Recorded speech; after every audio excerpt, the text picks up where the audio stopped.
জিলহজের প্রথম 10 দিনের আমল, ইবাদত, নেকামল, ভালো কাজ, এটা আল্লাহর কাছে এত প্রিয়, অন্য কোন সময়ের আমল ইবাদত, অন্য কোন দিনের আমল ইবাদত আল্লাহর কাছে এত প্রিয় না। জিলহজের প্রথম দশকের এত মর্যাদা কেন বেশি ভাই? ইসলামের যে মৌলিক ইবাদতগুলো আছে প্রায় সব মেইন সব ইবাদতগুলোর সমাহার এই দশকে আপনি খুঁজে পাবেন, এমনকি রমজানেও পাবেন না সব।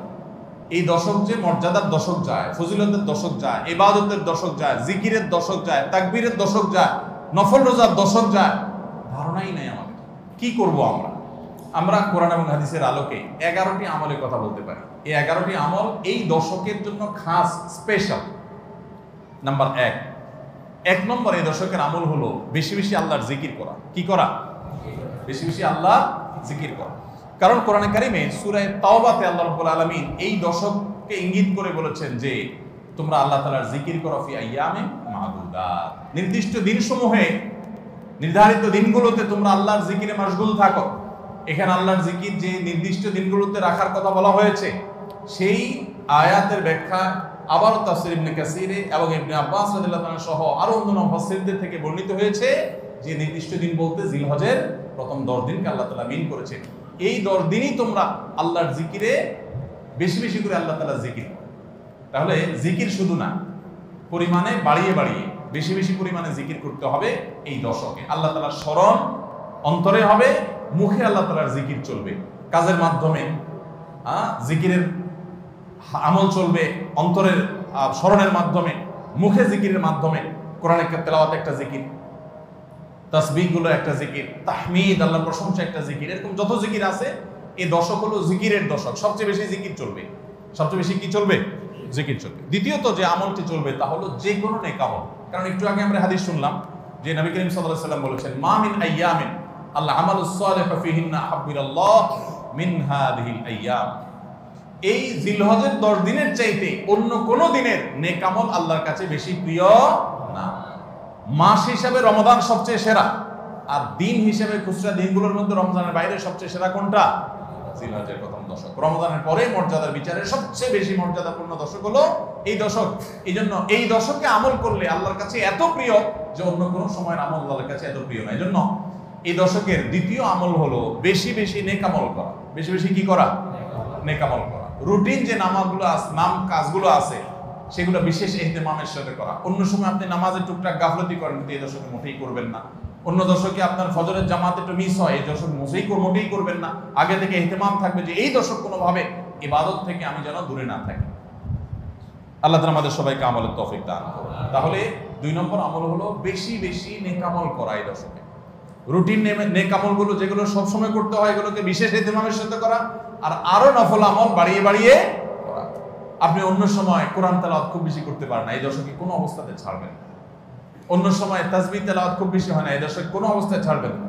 অন্য সময় নামাজে খুব বেশি খুশু ধরে রাখতে পারেন না, এই দশকে চ্যালেঞ্জ থাকবে যে ধীরস্থিরতার সাথে মনোযোগের সাথে নামাজ পড়ব। এভাবে নেক আমলের কসরত করতে থাকবেন আল্লাহর প্রিয় পাত্র হওয়ার পথে। আমরা এগিয়ে যেতে চাইলে এই দশক, এই 10টা দিন আমাদের জন্য বিরাট বড় একটা সুযোগ। আল্লাহ আমাদের সবাইকে তৌফিক দান করুন। 3 নম্বর, এই দশকের করণীয় হলো সকল গুনাহ থেকে অন্য সময়ের চাইতে এই সময়টাতে বেঁচে থাকার জন্য বেশি সচেষ্ট থাকা।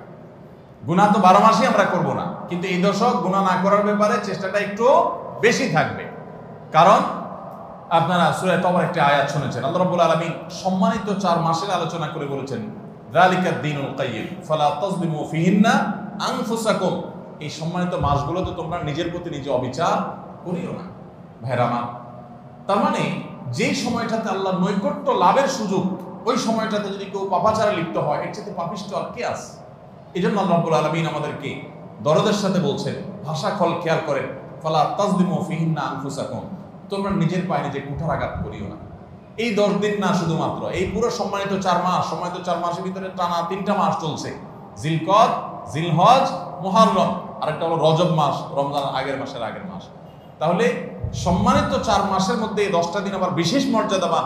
অতএব এই আয়াতটা এখানে আরো বেশি ফিট হবে, অর্থাৎ পাপাচার থেকে বাঁচার জন্য আলাদা কসরত থাকবে। অন্য সময় আমি গুনাহের কাজ করলেও এই দশকে কোনো অবস্থাতে আল্লাহর নাফরমানি করব না। আল্লাহ আমাদের সবাইকে বেঁচে থাকার তৌফিক দান করুন। ভাইরা আমার, তাহলে 3 নম্বর আমল আমরা পেয়ে গেলাম। 4 নম্বর আমল হলো যাদেরকে আল্লাহ তাআলা সামর্থ্য দিয়েছেন তারা হজ করবেন। এই দশক হজের আমলের মাস, আমলের দশক, এই দশকেই তো হজ হবে। অতএব যাদের তৌফিক দিয়েছেন আল্লাহ তাআলা তারা কি করবেন? হজ করবেন। এটা এই দশকের আমল। এটা হলো 4 নম্বর আমল। 5 নম্বর আমল হলো যাদেরকে আল্লাহ সামর্থ্য দিয়েছেন তারা এই দশকে কোরবানি করবেন। কারণ কোরবানি এমন একটা আমল, নবী করিম সাল্লাল্লাহু আলাইহি সাল্লাম মদিনা হিজরত করেছেন, এরপর থেকে প্রতি বছরে তিনি কি করেছেন? কোরবানি করেছেন। আল্লাহ নির্দেশ করেছেন ফাসাল্লি লিরাব্বিকা ওয়ানহার, তুমি তোমার রবের নির্দেশ পালনার্থে নামাজ আদায় করো এবং কোরবানি করো। এই জন্য ঈদুল আজহা অর্থাৎ এই জিলহজের প্রথম দশকের শেষ দিন অর্থাৎ 10ম দিনে কোরবানির আমলটা করা, এটা যাদের সামর্থ্য আছে তাদের জন্য প্রযোজ্য। এই দশকের একটা আমল হলো কি করা? কোরবানি করা। কয়টা আমল গেল? 5টা। 6 নম্বর হলো যাদের কোরবানি করার ইচ্ছা আছে তারা জিলহজের চাঁদ ওঠার আগে আগে জিলকদ মাসের শেষ দিনের মধ্যে তাদের হাতের নখ, চুল, গোঁফ, অবাঞ্ছিত লোম এগুলো সব কেটে পরিষ্কার করে ফেলবেন এবং এই দশক আর সেগুলোতে হাত দিবেন না। কোরবানি করে তারপরে সেগুলো পরিষ্কার করতে চাইলে করবেন, এই দশকে আর হাত দিবেন না। নবী সাল্লাল্লাহু আলাইহি ওয়াসাল্লাম বলেছেন, মান আরাদা আন ইউদাহিয়া ফালা ইয়াখুয মিন শা'রিহি ওয়া আযফারিহি শাইআ, যে ব্যক্তি কোরবানি করার ইরাদা করেছে, নিয়ত করেছে, সেজন্য তার চুল, নখ এগুলো না কাটে ওই 10 দিন। জিলহজের চাঁদ উঠছে আর কাটবেন না, চাঁদ ওঠার আগে আগে কেটে ফেলবেন এবং কোরবানির পরে যায় কাটবেন, এই 10 দিন বিরত থাকবেন।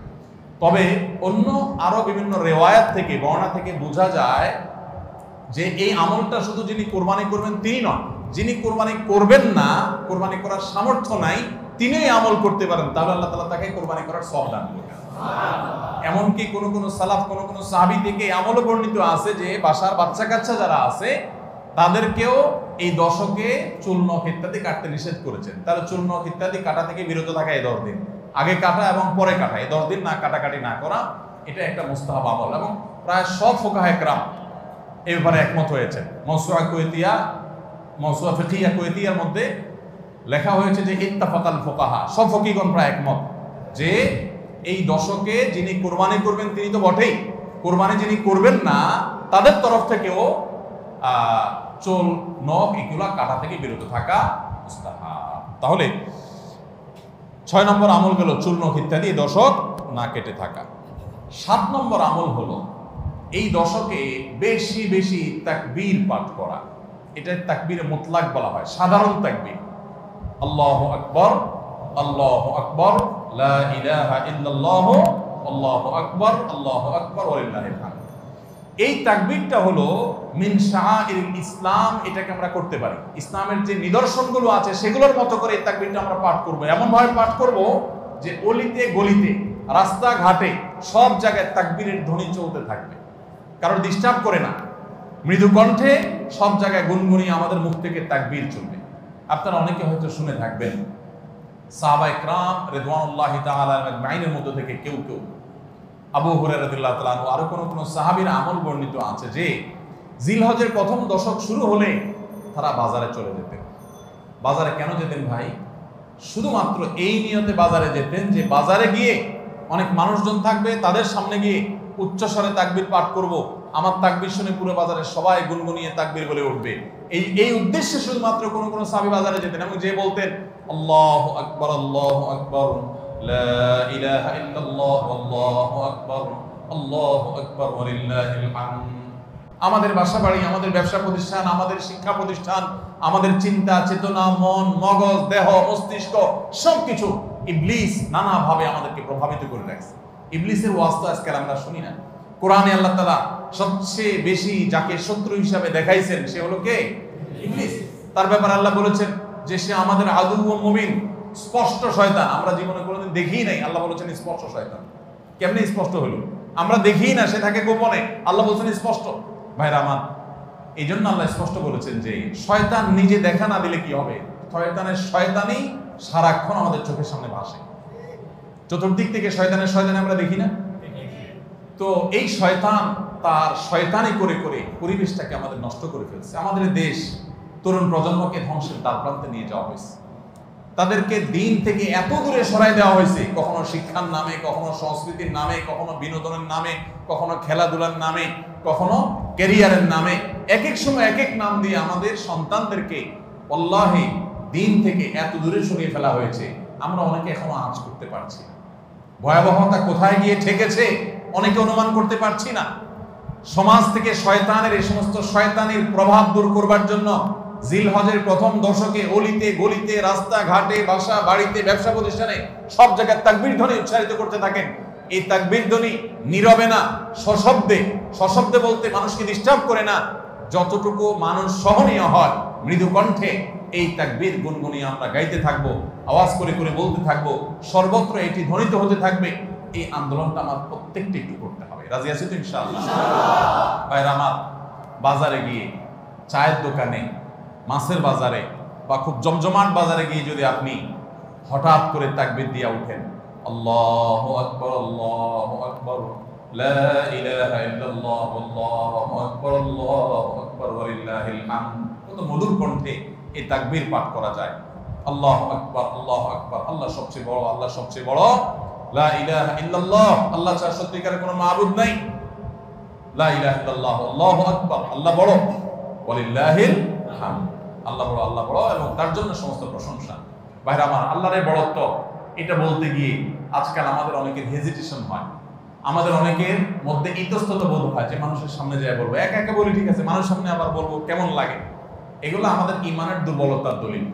আমার আল্লাহর বড়ত্ব বর্ণনা করতে আমার মধ্যে ইতস্তত বোধ যদি হয়, তো আমার যদি নিমুখ হারাম আর কে আছে আল্লাহর জমিনে? আমি কত আল্লাহ নিমুখ হারাম যে আমি সারাদিন আল্লাহ নিয়ামতের ভিতরে ডুবে আছি, আল্লাহর বড়ত্বটা জোরে বললে কে কি মনে করবে, আমি এই চিন্তা করছি। তো আমরা ইনশাআল্লাহ এই অচল আয়তন ভাঙবো তো, আমরা ইনশাআল্লাহ এই হীনমন্যতা, এই ইতস্ততা দূর করবো তো ইনশাআল্লাহ। হ্যাঁ, আমার টার্গেট করে করে বাসায় যাওয়ার সময় মোবাইলে অ্যালার্ম দিয়ে দিয়ে লিখে লিখে রিমাইন্ড করে করে তারপরে আমল করব। মনে থাকবে তো ইনশাআল্লাহ? যেখানে মানুষ আছে একটু জোরে জোরে তাকবীর পাঠ করবো। বাসায় ঢোকার সময় জোরে জোরে পড়তে পড়তে ঢুকবেন, যাতে বাসার সবাই তাকবীর দিয়ে উঠে। হঠাৎ মনে হবে একটু জোরে জোরে করবেন, যাতে সবাই তাকবীর দিয়ে উঠে। পুরো পরিবেশটাকে সেভাবে করবেন। আমি আমার বাসায় এই দশক আসলে সাধারণত মৃদু কণ্ঠে ভলিউমের সবসময় তাকবীরটা চালু করে রাখি, যাতে সবার মনে হয়।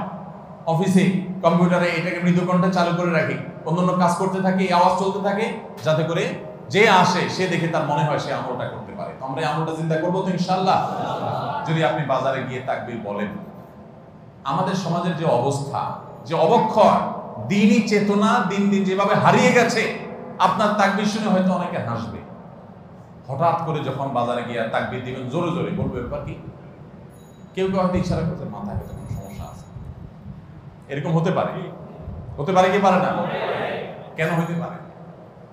কারণ সব গাফেলদের মধ্যে একজন জাকের আসছে, সব গাফেলদের মধ্যে একজন জাকের আসছে। যেখানে সবাই গাফলতিতে নিমজ্জিত, সেখানে একজন জিকিরকারী আসছে। এজন্য ওই গাফেলদের মধ্যে জিকিরকারী, একজন জিকিরকারী ব্যক্তিকে মনে হয় পাগল, অথবা তাকে বলা হয় যে আননোন। অথচ হওয়া দরকার ছিল মুসলমানদের সমাজে সবাই জাকের, এক দুজন গাফেল, আর আমরা সবাই হয়ে গেছি গাফেল। এই জন্য একজন জিকিরকারী হলে তাকে মানুষ কি করে? উপহাস করে, পাগল মনে করে। ওই যে কোন দেশে নাকি রাজাকে ভবিষ্যৎবাণী করা হয়েছে যে রাজা সাহেব পাগলা পানি আসতেছে, পাগলা পানি, বন্যার পানিতে যে পানি আসবে এটাতে সব জায়গায় ছড়ায় যাবে, এটা পাগলা পানি, দেশে আর কোনো পানি থাকবে না, এই পানি সবাই খাইতে বাধ্য হবে। আর এই পানি পাগলা পানি নাম এই জন্য দেওয়া হয়েছে, এই পানি যে খাবে সে পাগল হয়ে যাবে। রাজা সাহেব এই ভবিষ্যৎবাণী শুনে পরামর্শ করতেছেন সব মন্ত্রীদের সাথে যে কি করা যায়।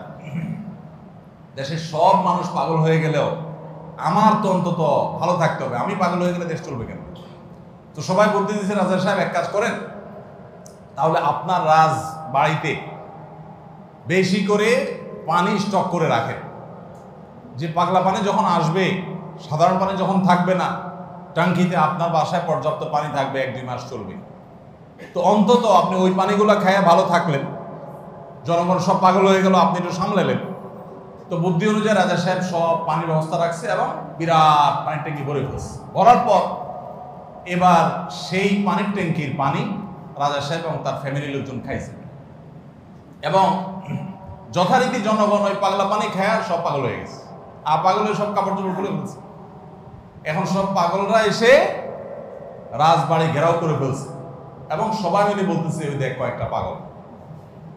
কারণ এগুলোর পরনে কাপড় আছে, এগুলো মাথা নষ্ট হয়ে গেছে, এটা পরনে কাপড় পরে রয়েছে কেন?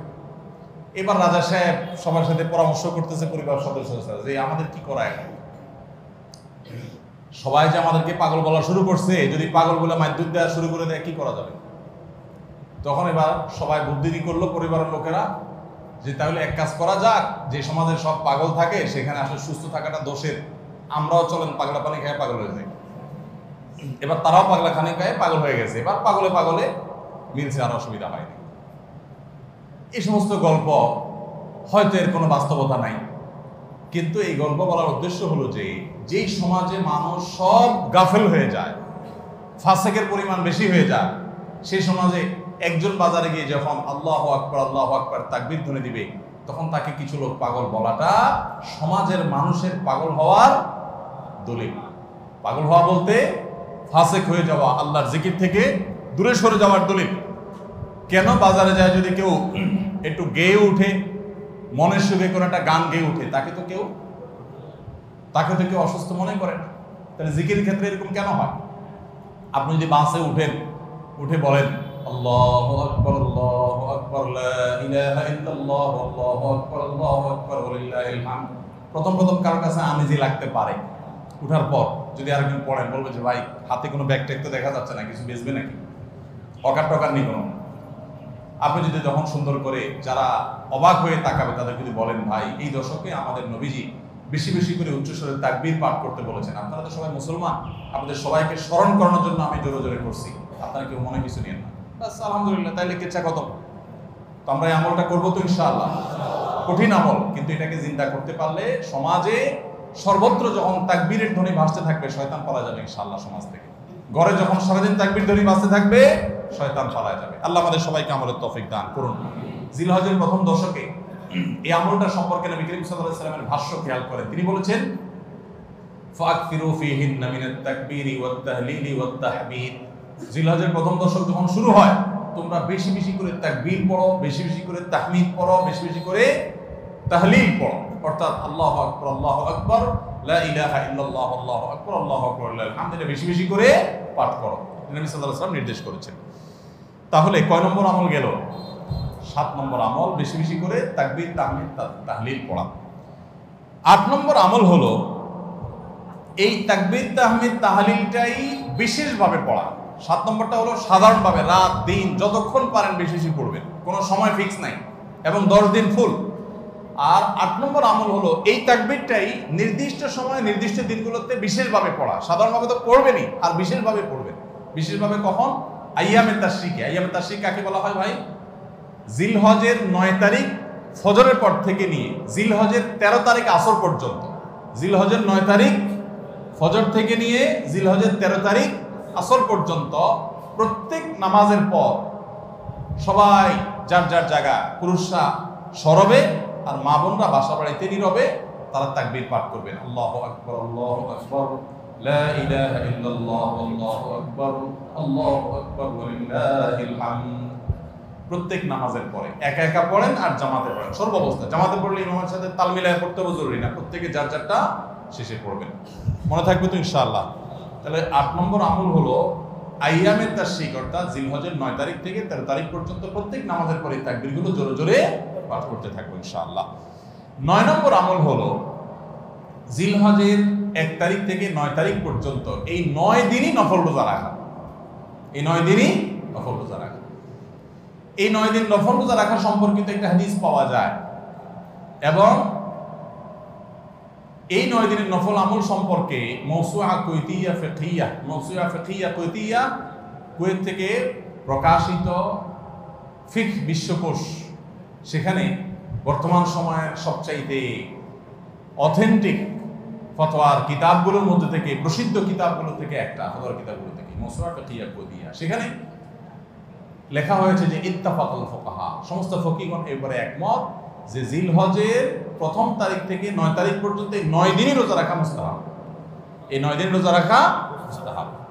বিভিন্ন বর্ণনায় এটি প্রমাণিত হয়, যদি সে বর্ণনাগুলো কোনো সনদি মুহাদ্দিসরা কেউ আপত্তি তুলেছেন, কিন্তু ফুকাহা একরাম এ ব্যাপারে রেকমেন্ড করেছেন যে এই 9 দিন রোজা রাখা মুস্তাহাব। যেহেতু জিলহজের প্রথম 10 দিনের পুরো 10 দিনই ইবাদত আল্লাহর কাছে প্রিয়, অতএব নফল আমল, রোজাও একটা নফল আমল, সেই হিসাবে রোজাটা অটোমেটিকও চলে আসে। এই জন্য 9 নম্বর আমল হলো জিলহজের 1 থেকে 9 তারিখ পর্যন্ত এই দিনগুলো কি করা?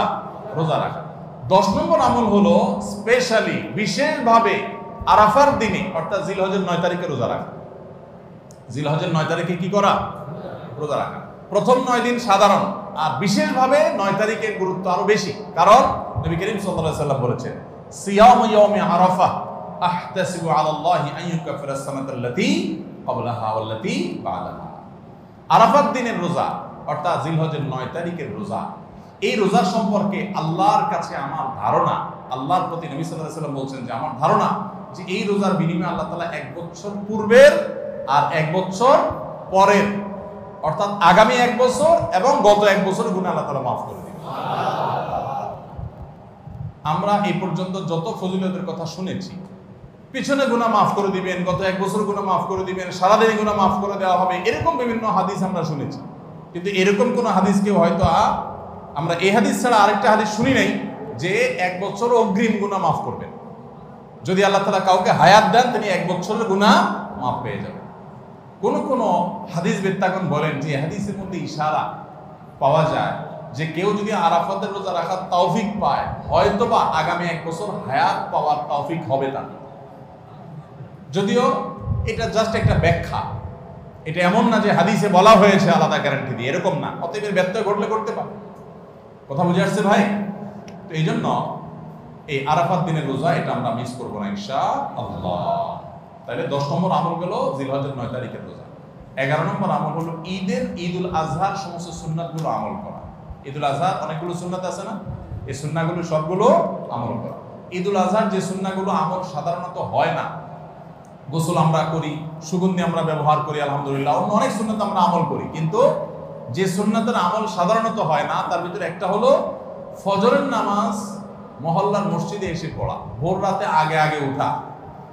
অন্য সময়ের চাইতে ঈদের দিন ফজরের মুসল্লি আরো আমাদের মসজিদে কম থাকে, কারণ চাঁদ রাতে তামাশা করে বেড়ায়, ফজর নামাজ মিস হয়ে যায়।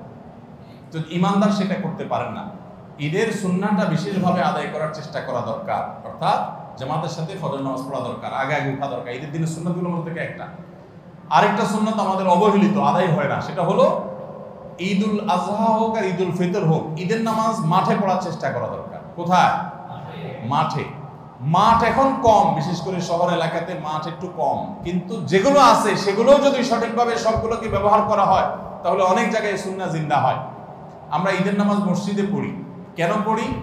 একটা অজুহাত দেই, মাঠ কম। এই অজুহাত সব ক্ষেত্রে গ্রহণযোগ্য না এবং সঠিক না। অনেক জায়গায় মাঠ থাকা সত্ত্বেও মানুষ মসজিদে নামাজ পড়ে, কারণ সব মহল্লার মানুষ আলাদা আলাদা নিজেরা একটু মাতবরি করতে চায়। আমরা আবার আরেক জায়গায় নামাজ পড়তে যাবো, আমাদের একটা বাঁকাবাকি থাকে। এই রোগ মসজিদে ঢুকে গেছে, মসজিদ কমিটির লোকদের মধ্যে রোগ ঢুকে গেছে। তারাই কোরবানি করতে রাজি না যে আমরা এখানে জমাত করবো না, চল আমরা সবাই মিলে বড় একটা মাঠে করি। বড় মাঠে কয়েক মসজিদের একসাথে নামাজ আদায় করার যে সৌন্দর্য আছে, এই সৌন্দর্য মসজিদের মধ্যে ঈদের নামাজ পড়ার মাধ্যমে নাই। এই জন্য ভাইরা মাঠে ঈদের নামাজ জিন্দা করার চেষ্টা করতে হবে ইনশাআল্লাহ। চেষ্টা করা যাবে না ইনশাআল্লাহ? তাই বলে আবার রাস্তাঘাট আটকায় মানুষের অসুবিধা হয় সেভাবে করে ঈদের নামাজ ব্যবস্থা করেন না। হ্যাঁ, যদি কোনো রাস্তা এরকম হয় যে না, এই রাস্তা বিকল্প বহু রাস্তা ডানে বামে আসে, মহল্লার রাস্তা কারোর কোনো অসুবিধা হবে না, তাহলে সেখানে হতে পারে শর্ত সাপেক্ষে। কিন্তু সাধারণত রাস্তা নয়, বরং আমাদের নামাজ পড়তে হবে কোথায়? মাঠে। এবং ঈদের নামাজ মসজিদে আদায় করবেন না, মাঠে আদায় করবেন। এই আওয়াজটা সর্বত্র তোলা দরকার। শহর তো বটেই, গ্রামে পর্যন্ত এখন প্রত্যেক মসজিদের নামাজ হয়। কেউ কাউকে মানতে রাজি না, আরেক জায়গায় ঈদগাহে নামাজ পড়ে আমাদের ইজ্জত থাকে নাকি? এই লোক ইসলাম বুঝে নাই। ঈদের জামাত হবে, অনেক বড় জামাত, সেখানে বহু মসজিদের মুসল্লিরা আসবে, এটার মধ্যেই সৌন্দর্য, পুরো মহল্লার মানুষের সম্মিলন করবে। এই সুন্নাতটা আদায় হয়। ঈদুল আজহার আরেকটা সুন্নাত অবহেলিত, সেটা হলো ঈদুল আজহায় আমরা জানি যে প্রথম খাবার ঈদুল আজহার কোরবানির গোশত দিয়ে হবে, এটা সুন্নাত। ওমর রাদিয়াল্লাহু তাআলা থেকে একটা রওয়ায়াত বর্ণিত আছে যে আল্লাহ তাআলার উদ্দেশ্যে কোনো কিছু দান করলে এটা নিজে ভোগ করা যায় না। যায়? আপনি আল্লাহকে খুশি করার জন্য আল্লাহর ওয়াস্তে কিছু দিয়ে দিয়েছেন, এটাকে নিজে খাওয়া যায়? এটা আপনি গরিবকে দিয়ে দিবেন, মসজিদে দান নিয়াত করলে মসজিদকে দিয়ে দিবেন, আপনি নিজে ভোগ করতে পারবেন না। শুধু কোরবানি এবং আকিকা এই দুইটা আমল আছে, যে এই দুইটা আমল আল্লাহকে খুশি করার জন্য জবাই করার সময় বলছেন বিসমিল্লাহ আল্লাহু আকবার, আল্লাহুম্মা লাক মিনকা ওয়া লাক, আল্লাহ আপনার তরফ থেকে আবার আপনার উদ্দেশ্যেই কোরবানি করলাম, আমার কোনো ধান্দা নাই। অথচ আবার ঠিকই ওইটার গোশতটা আল্লাহ আপনাকে খেতে দিয়েছে, কারণ এটা আল্লাহর পক্ষ থেকে সাদাকা, আল্লাহর পক্ষ থেকে মেহমানদারি, যে আল্লাহ আপনার থেকে কবুল করেছেন এবং বলেছেন বান্দা আমি বুঝে পাইছি এবার তোমাকে দিছি, তুমি খাও।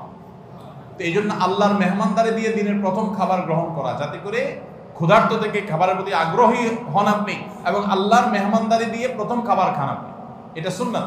এই জন্য ঈদুল আজহার দিন আমরা কোনো কিছু না খেয়ে থাকবো, রাতে খেয়ে যে শোবো, এরপরে আর কোনো কিছু খাবো না, ঈদগাহে আসবো না খেয়ে, কোরবানির পশুর গোশত বানায়া রান্না করে ওইটা দিয়ে প্রথম খাবার খাবো ইনশাআল্লাহ।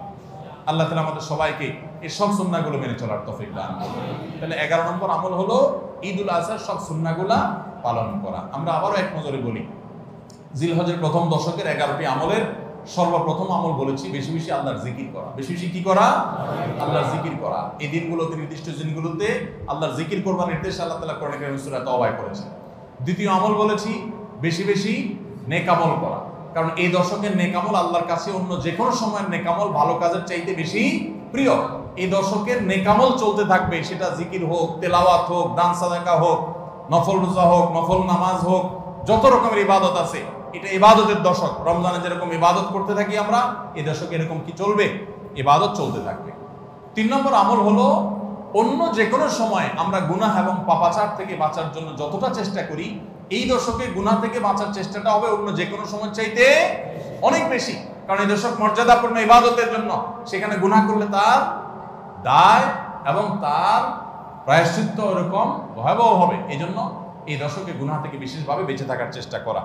4 নম্বর আমল বলেছিলাম যাদের আল্লাহ সামর্থ্য দিয়েছেন তারা হজ করবেন। 5 নম্বর আমল বলেছিলাম যাদের আল্লাহ সামর্থ্য দিয়েছেন তারা কোরবানি করবেন।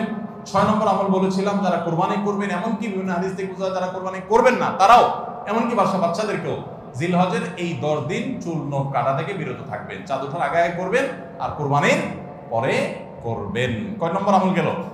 6 নম্বর।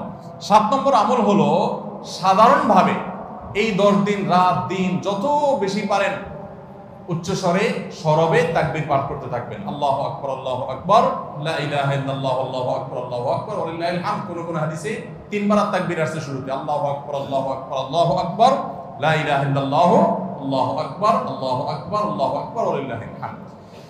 আর 8 নম্বর আমল হলো এই তাকবীরটাই বিশেষ সময়ে, বিশেষ দিনে, বিশেষ সময়ে পড়া। সেটা কিভাবে?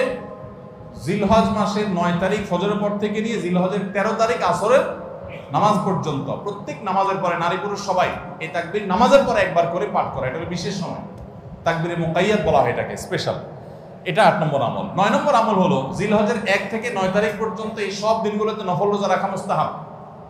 10 নম্বর আমল হলো জিলহজের 9 তারিখ আরাফার দিনে রোজা রাখা আলাদা স্পেশাল সওয়াবের কাজ। 1 বছর আগের এবং 1 বছর অগ্রিম পরের গুনাহ মাফ আল্লাহ তাআলা করে দেন। অর্থাৎ সগীরা ছোট গুনাহ আল্লাহ তাআলা মাফ করে দেন, বড় গুনাহ থেকে তওবা করলে সেগুলো মাফ পাওয়া যাবে। আর 11 নম্বর আমল হলো যে ঈদের দিনে যত সুন্নাহ আছে সব সুন্নাহগুলো সঠিকভাবে পালন করব। আল্লাহ রাব্বুল আলামিন আমাদের সবাইকে জিলহজের এই 10 দিনের ফজিলত এবং মর্যাদা প্রতি মুহূর্তে স্মরণ করার তৌফিক দান করুন। আমিন। এই দশক যে মর্যাদার দশক যায়, ফজিলতের দশক যায়, ইবাদতের দশক যায়, জিকিরের দশক যায়, তাকবীরের দশক যায়, নফল রোজার দশক যায়, ধারণাই নাই আমাদের, মনেই থাকে না। অনেক মানুষ আছে জিজ্ঞেস করলে ভাই তার হাবভাব দেখলে রুটিনের ভিতরে কোনো পরিবর্তন নাই। অন্য সময় ফজরে গাফলতি, এই দশকেও গাফলতি। আরে ভাই রমজান মাসে তো মানুষ বেনামাজিও নামাজ পড়ে, মাশাআল্লাহ, ঠিক না ভাই? ঠিক।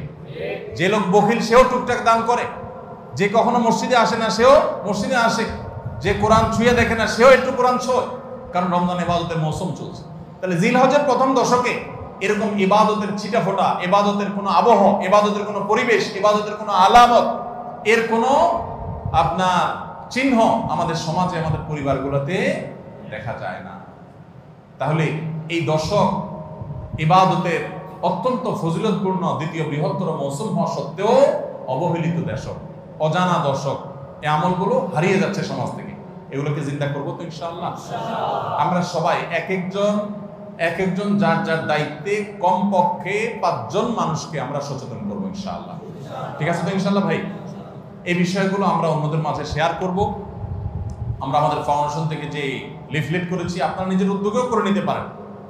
আপনারা চাইলে আমাদের ফাউন্ডেশনের যে কেউ গেলে যতগুলো কপি লাগে আপনারা নিয়ে নিতে পারবেন। আপনার মসজিদগুলোতে আপনারা বিতরণ করবেন। রাস্তা রাস্তা দোকানে দোকানে হেঁটে হেঁটে মানুষকে হ্যান্ডবিল দিবেন এবং মানুষকে বলবেন ভাই একটু পড়ে দেখবেন এবং আমল করবেন। যদি আমরা এই আমলটা সমাজে চালু করতে পারি আমরা সাকসেস ইনশাআল্লাহ। চেষ্টা করা যাবে তো ইনশাআল্লাহ। প্রত্যেকে যার যার মহল্লায় গলিতে গলিতে তাকবীরের ধ্বনি চালায় রাখবেন এবং তাকবীরের ধ্বনি শুরু করবেন এবং যুবকরা প্ল্যান করে করে তাকবীর পাঠ করবেন। আবার তাকবীরের নাম দিয়ে মানুষকে ডিস্টার্ব করেন না। মিছিল করতে করতে আল্লাহু আকবার আল্লাহু আকবার দিতে দিতে গেলেন, মানুষ মোবাইলে কথা বলতে পারলো না, এই ডিস্টার্ব আবার করা যাবে না। খবরদার, ইসলাম আমাদেরকে ব্যালেন্স শিক্ষা দিয়েছে, কোনো আমল করতে গিয়ে কাউকে কষ্ট দেওয়া যাবে না।